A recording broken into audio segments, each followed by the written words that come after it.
இறைவன் கணபதி இடக்கையின் கீழே சுக்கிரன் பார்வை படுதல் வேண்டும்.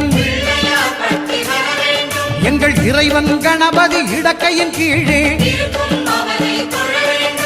புத்திர பாக்கியம் தருகிற பகவான் சுக்கிரன் அங்கே குடியிருப்பான். அவன் கற்பக கடவுளை கண்டவர் தமக்கு பொன் பொருள் அள்ளி கொடுத்திடுவான்.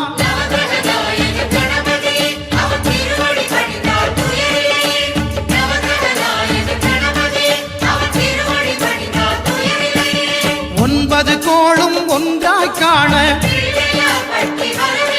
அங்கு கற்பகம் என்னும் கடவுளின் மெய்யில்